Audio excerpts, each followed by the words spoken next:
नमस्कार दोस्तों, स्वागत है आपका एक बार फिर अपने YouTube चैनल एचपीजी की स्टडी में। तो गाइस कैसे हो आप सब लोग। आई होप आप सब अच्छे होंगे, खूब सारी मैथ करोगे। तो गाइस आज हम डिस्कस करेंगे एचपी एचआरटीसी कंडक्टर या एचपी पुलिस जो भी तैयारी कर रहा है या एचपी टेट कोई भी एग्जाम की तैयारी कर रहा है जिसमें इंग्लिश का आएगा। तो इंग्लिश का मॉक टेस्ट हम लेके आए हैं आपके लिए। तो इंग्लिश का मॉक टेस्ट आज जो है बिल्कुल सेम टू सेम हूबहू ऐसा डिस्कस करेंगे जैसा आपके एग्जाम में आएगा। ठीक है, इसके बाद आपको कुछ नहीं आएगा, हर कंसेप्ट इसमें क्लियर किया जाएगा, छोटे से बड़ा हो तो हर कंसेप्ट इसमें क्लियर किया जाएगा। तो फर्स्ट इसमें क्वेश्चन है find the correctly spelled word. तो जो भी चैनल से नया जुड़ा प्लीज चैनल को सब्सक्राइब करते हुए चलिएगा। तो आपको बताना है कि करेक्टली स्पेल्ड वर्ड जो कौन सा है, कॉरेस्पॉन्डेंट की स्पेलिंग बतानी है जल्दी से। तो आई होप आपने वीडियो पॉज करके इसका सही आंसर लगा लिया होगा। जल्दी से लास्ट में जो कमेंट सेक्शन में अपने आंसर बताने इसमें। तो आई होप आप सबने इसका आंसर लगा लिया होगा। तो जिसने भी इसका आंसर लगाया है कि CORRES, तो कौन सा बन रहा है CORRE, यहाँ पे डबल ए है, यहाँ पे ए है, CORRES। इसमें PODANT होता है, ये PODENT। तो ऐसा आपको ऑप्शन आएगा, तो इसका right answer option number D हो जाएगा, CORRESPONDENT। कॉरेस्पॉन्डेंट का इसका स्पेलिंग क्या बन जाती है, ऑप्शन नंबर डी। तो जिसने भी ऑप्शन नंबर डी है जल्दी से एक नंबर लिखेंगे अपने कमेंट सेक्शन में। ठीक है, कितने अपने एक नंबर काउंट करेंगे। नेक्स्ट क्वेश्चन हमारे पास जो है find out of the plural verb commander in chief. Guys इस क्वेश्चन के लिए एक लाइक तो जरूर बनता है। कमांडर इन चीफ का प्लूरल्स बताइए। ऐसा ही आपका पेपर आएगा हूबहू, ना ज्यादा कठिन आएगा ना ज्यादा आसान आएगा, बिल्कुल ट्रिकी बेस क्वेश्चन आएगा। तो कमांडर इन चीफ का प्लूरल बताना है। तो कमांडर्स इन चीफ्स होगा, कमांडर्स इन चीफ होगा या कमांडर इन चीफ्स होगा या कमांडर इन चीफ, जल्दी से बताएंगे कौन सा होगा, विल बी राइट आंसर। तो वीडियो पॉज करके इसका सही आंसर लगाएंगे जल्दी से। तो जिसने भी इसका ऑप्शन नंबर बी लगाया है कमांडर्स इन चीफ, याद रखेंगे कमांडर में ऐसा लगेगा, चीफ में नहीं लगेगा। तो option number B will be right answer. ठीक है, तो कैसा लगा मजाक, option number B will be right answer होगा इसका। ठीक है, याद रखेंगे, ऐसा क्वेश्चन आपसे जरूर पूछा जाएगा प्लूरल से। नेक्स्ट क्वेश्चन हमारे पास choose the word almost similar in the meaning to the word given below. आपको इसका जो है सिमिलर वर्ड ढूंढना है, यानी कि सिनोनियम आपको बताना है प्रीपोस्चरस का। तो केयरफुल होगा, कैजुअल होगा, अब्सर्ड होगा या डेटरेंट होगा, जल्दी से आंसर बताएंगे गाइस, जल्दी से आंसर करेंगे इसका क्या होगा।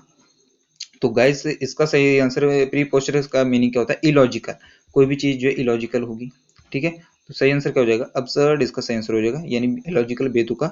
ऑप्शन नंबर सी इसका सही आंसर हो जाएगा। तो जिसने भी ऑप्शन नंबर सी लगाया बिल्कुल सही जा रहा है। ठीक है, साथ साथ में आपको बता देते हैं कि डेटरेंट क्या होता है। डेटरेंट होता है विरोध करना। ठीक है, याद रखें डेटरेंट का मीनिंग क्या होता है, विरोध करना होता है। ठीक है, क्या होता है जो है विरोध करना होता है। ठीक है, अपोनेंट, ओपोनेंट। ठीक है, OPPONENT। केयरफुल आप सभी को पता है। कैजुअल क्या होता है, बिल्कुल साधारण सा। कैजुअल, कैजुअल क्या होता है, बिल्कुल साधारण। ठीक है, नेक्स्ट क्वेश्चन हमारे पास जो choose the word almost opposite, ये अंटोनियम का क्वेश्चन आ गया। तो जल्दी से बताएंगे रेलिंक्विश का अंटोनियम क्या होगा। वेनिस होगा, क्वेंच होगा, रेलिस होगा, कंटिन्यू होगा। रेलिंक्विश का तो ऑप्शन नंबर जिसने भी जल्दी लगाएंगे ऑप्शन अपना आंसर जल्दी से लगाएंगे। आई होप आपने अपना आंसर लगा लिया होगा, इतना टाइम आपको पेपर में नहीं मिलेगा क्योंकि आपको कुछ और भी आपको उसमें जो करने होंगे। तो जल्दी से इसका आंसर जिसने भी लगाया। तो रेलिंक्विश का मीनिंग क्या होता है, त्यागना। त्यागना यानी कि अबेंडन करना। ठीक है, त्यागना क्या होता है, यानी कि अबेंडन करना। तो इसका सही आंसर ऑप्शन नंबर डी हो जाएगा, कंटिन्यू करना, यानी कि किसी काम को जो है करना। क्वेंच क्या होता है, क्वेंच होता है यानी कि मॉडिफाई करना, किसी चीज को मॉडिफाई करना, किसी की प्यास बुझाना, पैसिफाई करना, याद रखेंगे। ठीक है, वेनिस क्या होता है, वेनिस होता है यानी कि डिसअपियर, गायब हो जाना। वेनिस क्या होता है, डिसअपियर यानी कि गायब हो जाना। ठीक है, याद रखेंगे। मैंने मीनिंग बता रहा हूँ, लिखने में यहाँ पे सक्षम नहीं हूँ, तो जो भी मैं बोल रहा हूँ उसको लिखते हुए चलिएगा। ठीक है, तो ये आपका क्लियर होगा। ठीक है, आइए देख लेते हैं नेक्स्ट हमारा क्वेश्चन है choose the correct one word substitution का। तो क्वेश्चन वन वर्ड सब्स्टिट्यूशन यानी कि वाक्यांश के लिए एक शब्द है, आपको बताना है कि something capable of being done. तो इसका जो है वन वर्ड सब्स्टिट्यूशन का आंसर बताना है। इनडिस्पेंसेबल होगा, प्रोबेबल होगा, फिजिबल होगा या एक्सप्लिकेबल होगा, जल्दी से आंसर बताएंगे। तो something capable of being done, जो काम कुछ करने में योग्य हो, तो उसका सही आंसर हो जाएगा ऑप्शन नंबर सी, यानी कि फिजिबल होगा। बहुतों ने इसका प्रोबेबल लगाया होगा, नहीं होगा, फिजिबल इसका सही आंसर हो जाएगा। ठीक है, एक्सप्लिकेबल एक्सप्लिकेबल क्या होता है, तो दैट कैन बी एक्सप्लेन, जिसको जो है एक्सप्लेन किया जा सकता है, किसी बात को जो एक्सप्लेन किया जा सकता है, यानी कि एक्सप्लिकेबल हो जाएगा। ठीक है, और इंडिस्पेंसिबल क्या होता है, इंडिस्पेंसिबल का मीनिंग हो जाता है आवश्यक, यानी कि नेसेसरी। कोई चीज जो आवश्यक है यानी कि नेसेसरी कोई चीज है, तो ऑप्शन नंबर इसका मीनिंग क्या होता है, नेसेसरी। ठीक है, तो इसका right answer option number C हो जाएगा, जल्दी से देखना, फिजिबल। नेक्स्ट क्वेश्चन हमारे पास है A sentence split into four part has been given. Choose the best order which produce the original sentence. तो उसमें देखना है कि आपको जो है कौन सा इसमें ओरिजिनल सेंटेंस बनेगा, यानी कि PQR से S से ये क्वेश्चन आपका एग्जाम में पूछा जाएगा। इसमें आपको रीअरेंज करना होगा कि कौन सा जो है पहले आएगा। याद रखेंगे प्रोनाउन से स्टार्ट नहीं होगा, सम से स्टार्ट नहीं होगा क्वेश्चन, ठीक है। तो पी और आर से जो भी स्टार्ट हो रहा है वो तो जो है पी और आर से स्टार्ट हो रहा है उसको ऑप्शन को डिलीट कर देंगे। आर से ये हो रहा है, ठीक है, और पी से कोई नहीं हो रहा, तो देखेंगे एस से स्टार्ट होगा, तो नाउ से कभी स्टार्ट नहीं होगा, तो ये भी नहीं होगा ऑप्शन में ये, ठीक है। अब बचा क्यू, क्यू से, तो क्यू के बाद कौन सा, पी। तो यानी कि Nancy uncle gifted her a trouble sorry bubble shooter for her birthday, तो पहले तो क्यू आ चुका है, उसके बाद पी आएगा, पी को देखते हैं। Her birthday, some were big and floated around while other were small and popped immediately.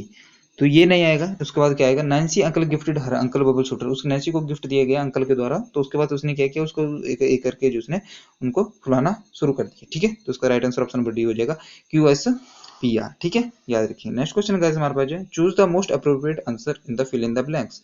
तो 11 से लेकर 12 तक आपके जो है फिल इन द ब्लैंक्स है। तो पहला है आपके लिए, a large dash dogs were blocking the way, तो जल्दी से बताएंगे इसका सही आंसर क्या होगा। आपको बताना है कि यानी कि इसमें बताया गया कि लार्ज डॉग्स के कुत्तों को क्या, मतलब कुत्तों के झुंड को क्या बोलते हैं, इसमें ये पूछा गया है, कुत्तों के झुंड को क्या बोलते हैं, पैक ऑफ बोलते हैं, हर्ड ऑफ बोलते हैं, स्वार्म ऑफ बोलते हैं, शोल ऑफ बोलते हैं, जल्दी से बताएंगे। तो इसका सही आंसर जिसने भी ऑप्शन नंबर ये लगाया, पैक ऑफ इसका सही आंसर हो जाएगा। पैक ऑफ बोलते हैं जो है कुत्तों के झुंड को, ठीक है, याद रखेंगे।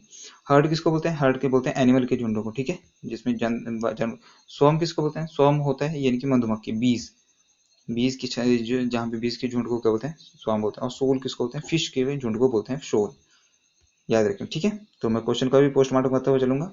नेक्स्ट क्वेश्चन हमारे पास जो, malaria is dash is one of the top priorities of the government sad the minister. तो मलेरिया को जो क्या करना चाहिए, डिसमिसल करना चाहिए, डिसमिस यानी कि डिसमिस कर दिया जाए। ऑब्युलेशन क्या होता है, त्याग, ऑब्युलेशन क्या होता है, बहिष्कार करना होता है, एक्सक्लूजन क्या होता है, जोड़ना होता है, और इरेडिकेशन क्या होता है, जड़ से उखाड़ना। तो मलेरिया को क्या करना चाहिए, डिसमिस करना चाहिए, या बहिष्कार करना चाहिए, या जोड़ना चाहिए, या इरेडिकेशन करना चाहिए, यानी कि जो है जड़ से खत्म करना चाहिए। तो ऑप्शन नंबर डी इसका सही आंसर हो जाएगा, इरेडिकेशन इसका सही आंसर हो जाएगा। मलेरिया को जो है फर्स्ट प्रायोरिटी है गवर्नमेंट की कि जो है भारत से मलेरिया को इरेडिकेट किया जाए, ठीक है। तो आइए गाइस नेक्स्ट क्वेश्चन देख लेते हैं। नेक्स्ट क्वेश्चन हमारे पास क्या है, the building does not confirm dash safety regulation. तो आपको बताना है कि इसमें जो कौन सा, इसमें फिल इन द ब्लैंक्स में भरा जाएगा। ये क्वेश्चन आपके एग्जाम में जरूर पूछा जाएगा ऐसा क्वेश्चन, ठीक है। तो कन्फर्म के पीछे आपको मैंने बताया था कि आपको जिस दिन मैंने प्रेपोजिशन कराया था, अगर आपने वो वीडियो नहीं देखी प्रेपोजिशन की तो उसको जाके जरूर देखेंगे। उस टाइम मैंने आपको बताया था कि कन्फर्म के पीछे कौन सी प्रेपोजिशन आती है। तो जल्दी बताएंगे कन्फर्म के पीछे कौन सी प्रेपोजिशन आएगी। यहाँ पे टू आएगी, फॉर आएगी, एट आएगी, विद आएगी, याद रखेंगे। कॉम्प्लाई के पीछे कौन से आते हैं, तो कॉम्प्लाई के पीछे मैंने आपको बताया था फिक्स प्रेपोजिशन आती है, विद, ठीक है, याद रखेंगे। कौन सी प्रेपोजिशन आती है, विद आती है। और एक आपसे पूछा, आपको बोला था एडहेयर, एडहेयर का पीछे कौन सी प्रेपोजिशन आती है, तो टू आती है। इन सभी का मीनिंग यही होता है। तो कन्फर्म के पीछे कौन सी प्रेपोजिशन आएगी, ऑप्शन नंबर 1 इसका सही आंसर हो जाएगा, टू आएगी, ठीक है, याद रखिए। आइए क्वेश्चन देखते हैं। नेक्स्ट क्वेश्चन हमारे पास, find out the noun form of create. इस क्वेश्चन को वही बच्चा कर पाएगा जिसको जो बेसिक कंसेप्ट क्लियर होंगे। तो इसको बताना है कि नाउन फॉर्म क्या होगी क्रिएट की। क्रिएटिव होगा, क्रिएटिविटी होगा, क्रिएशन होगा, क्रिएटिवनेस होगा। तो जैसे आपको क्वेश्चन आते थे हिंदी में कि विशेषण बताएं, विशेषण की विशेषता बताएं, ये कैसे क्वेश्चन आते थे, वैसे आपको इसका नाउन फॉर्म बतानी है। तो जिसका कंसेप्ट क्लियर होगा तो वो जल्दी से बताएंगे। तो क्रिएटिविटी इसका सही आंसर नहीं होगा, जिसने भी क्रिएटिविटी लगाया याद रखेंगे। क्रिएटिव नहीं होगा, क्रिएटिव याद रखेंगे। एक मैं आपको बता देता हूँ, जिसमें भी लास्ट वर्ड में जो सफिक्स सफिक्स होता है, यानी कि जो लास्ट में वर्ड होते हैं, तो इव जिसमें भी लग जाता है वो जो कौन सा वर्ड बन जाता है, एडजेक्टिव बन जाता है, ठीक है, याद रख जाए।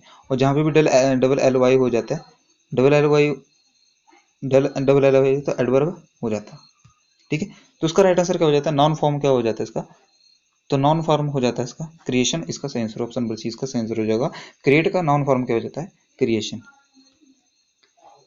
नेक्स्ट क्वेश्चन गाइस हमारे पास जो, found out the correct answer. Guys इसका क्वेश्चन भी आपको तभी पता होगा जब आपको थोड़ा सा पता होगा नाउन प्रोनाउन के बारे में, ठीक है।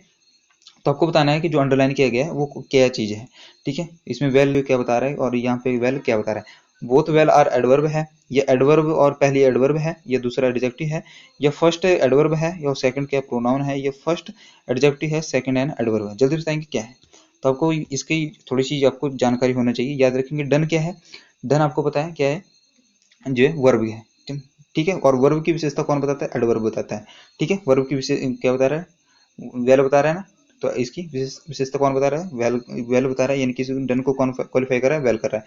तो पहला कौन सा बन गया, एडवर्ब, ठीक है। दूसरा क्या बन गया, ये क्या है, ही इज वेल, तो ही इज वेल यानी कि ही क्या है, प्रोनाउन। और प्रोनाउन जो है क्या विशेषता, प्रोनाउन की विशेषता कौन बताता है, नाउन और प्रोनाउन की विशेषता कौन बताता है, एडजेक्टिव बताता है। तो पहला एडवर्ब होगा, दूसरा एडजेक्टिव होगा। यहाँ पे बोथ आर इसमें लिखा, बोथ आर एडवर्ब नहीं होगा, बोथ आर नहीं है।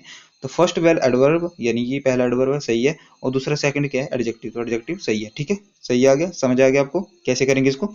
वर्ब को कौन क्वालिफाई करता है, एडवर्ब करता है।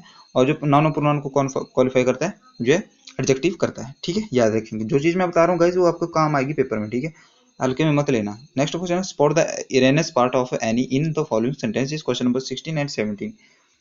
उसमें बताना आपको जो है, ये आपका जो है मिसलेनियस एरर आ गया, जल्दी से बताएंगे। The Jammu Kashmir administration has withdrew the advisory asking tourist to cut short their visit to Kashmir, या नो एरर। तो जल्दी से बताएंगे किसमें क्या एरर है, किस पार्ट में एरर है। तो बिल्कुल सिंपल सा कंसेप्ट है और आपको वही पकड़ना होगा। अगर आपका बेसिक जो है क्लियर है तो जल्दी से अपना आंसर बताएंगे इसमें क्या आपने आंसर लगाया। तो जिसने भी इसका आंसर जो भी लगाया होगा जल्दी से अपना आंसर जोड़ लेंगे। तो इसका सही आंसर ऑप्शन नंबर ए होगा। कैसे होगा, याद रखेंगे हैज और हैव के पीछे, ठीक है, हैज और हैव के पीछे वर्ब की थर्ड फॉर्म लगती है। हमेशा याद रखेंगे हैज और हैव के पीछे कौन सी वर्ब की थर्ड फॉर्म लगती है। ठीक है, कौन सी फॉर्म लगती है, थर्ड फॉर्म लगती है। और यहाँ पे जो विड्रू दिया गया, विड्रू थर्ड फॉर्म नहीं है, सेकंड फॉर्म है। विड्रॉन जो है थर्ड फॉर्म होती है, विड्रॉन। ठीक है, याद रखेंगे विड्रॉन थर्ड फॉर्म होती है। ठीक है, आई होप आपको क्लियर हो गया होगा। नेक्स्ट क्वेश्चन देख लेते हैं गाइस हमारे पास। If he wants to recover he must abstain for alcohol, no error. तो यहाँ पे जो किस पार्ट में एरर है, तो जल्दी से जिसने पकड़ लोगे, प्रेपोजिशन से बेस्ड क्वेश्चन आ जाता है। प्रेपोजिशनल क्वेश्चन है, तो एब्सटेन के पीछे मैंने आपको पहले बताया, एब्सटेन के पीछे कौन सी प्रेपोजिशन लगती है, तो एब्सटेन फ्रॉम यानी कि फ्रॉम लगती है। तो ऑप्शन नंबर सी इसका सही आंसर हो जाएगा। एब्सटेन के पीछे फ्रॉम लगती है और रेफरेन के पीछे भी फ्रॉम लगती है। ठीक है गाइस, नेक्स्ट क्वेश्चन नरेशन से हमारे पास, चेंज द नरेशन। तो आपके इस क्वेश्चन को पढ़ना है, इसको नरेशन में चेंज करना है। The teacher said William Shakespeare was born in Stratford upon Avon. ठीक है, तो जल्दी से बताएंगे। ठीक है, तो ये आपका क्वेश्चन था, जल्दी से देख लिया होगा वीडियो पॉज करके। नहीं, आपके पास ऑप्शन ये है। ठीक है, आपके पास ऑप्शन ये है, जूम कर लेते हैं इसको थोड़ा सा, जिसमें आपको जो है देखने को परेशानी ना हो। ठीक है, अगर आप परेशान होंगे तो मैं कैसे खुश रहूंगा। बस आप जो है क्वेश्चन को सॉल्व कर लें, इसको कैसे भी करके तो पढ़ेंगे। आपने वहां पे कुछ नोटिस किया, मैंने क्या बोला, आपने कुछ नोटिस किया होगा, जिसने जिसकी आंखें तेज होगी चील की तरह, बाज की तरह, उसने यहाँ पे कुछ पकड़ा होगा, वाज बॉर्न यानी कि पास्ट में। तो नरेशन में जैसा टेंस वैसा ही रहेगा, अगर पास्ट में है तो वैसा ही रहेगा। तो यहाँ पे देखते हैं क्या है, सीधा देखते हैं टेंस से देखते हैं। तो यहाँ पे हैव बीन है, ये नहीं बनेगा, परफेक्ट नहीं बनेगा। यहाँ पे क्या है, थर्ड देखते हैं, हैज बीन नहीं होगा, ये भी नहीं आएगा, हैड बीन भी नहीं आएगा, पास्ट का पास्ट में ही रहेगा। तो option number B will be right answer. देखो कितना इजी बन जाता है गाइस, जब आप जो ऑप्शन को जो है करना, ऑप्शन के साथ खेलना आपको हो जाता है, तो आपको जो आंसर बिल्कुल इजी मिल जाता है। ठीक है, the teacher said William Shakespeare was born, यानी कि पास्ट की चीज पास्ट में ही रहेगी नरेशन में। Guys, change the voice. इस क्वेश्चन में आपको थोड़ी सी दुख तकलीफ हो जाएगी, क्योंकि ये क्वेश्चन थोड़ा सा जो है आपको कंसेप्ट क्लियर होने चाहिए। इसका मैं सिंपली आंसर बता लेता हूँ, बाकी इसका जो स्क्रीनशॉट ले लें, इसका थोड़ा सा कंसेप्ट पढ़ लें। बाकी आपको किसी ना किसी एक वीडियो में जब मैं बेसिक क्वेश्चन कराऊंगा, उसमें इस क्वेश्चन को लेकर आपको थोड़ा सा इसके बारे में बता दूंगा। तो let the medicine be administer every 4 hour. तो जल्दी से इसका आंसर देख लेंगे क्या आएगा। तो इसका आंसर मैं आपको बता देता हूँ सिंपली। तो इसका आंसर ऑप्शन नंबर डी हो जाएगा। ठीक है, कैसे होगा क्या होगा, अगर आपके बारे में इसके क्वेश्चन उठ रहे हैं तो इसका स्क्रीनशॉट ले लें और जल्दी से अपने स्टडी कर लें। अगर आपको पता मिल जाता है आंसर, नहीं तो मैं किसी और वीडियो में इसके बारे में जरूर बता दूंगा। ठीक है, तो आज का लास्ट क्वेश्चन है हमारे पास, choose the correct meaning of the given idiom. Idiom का मीनिंग बताना, अ बर्ड ऑफ पैसेज। इसका सही मीनिंग क्या होगा, जल्दी से बताएंगे। अ फ्लाइंग बर्ड होगा, ऑन अनरिलायबल पर्सन होगा, one who stays for short time होगा, या बैड टाइम होगा। तो अ बर्ड ऑफ पैसेज का सही आंसर क्या हो जाएगा, तो ऑप्शन नंबर सी इसका सही आंसर हो जाएगा, one who stays for a short time. तो गाइस, कैसे लगे आपको आज का मॉक टेस्ट, आई होप आपको सही लगा होगा। अच्छा लगा हो तो वीडियो को लाइक कर दें, मेहनत को सलाम कर दें और चैनल को सब्सक्राइब करते हुए चलिएगा। ठीक है, तो जय जवाहर, धन्यवाद। यहीं पे वीडियो समाप्त करते हैं। ऐसे पढ़ते रहिए, हंसते खेलते रहिए, मुस्कुराते रहिए और जो डेली मॉक टेस्ट देते रहिए। ठीक है, तो एचपीजी की स्टडी 7 को जो है जल्दी से 2K सब्सक्राइब करवा दीजिए। आपका बहुत बहुत धन्यवाद।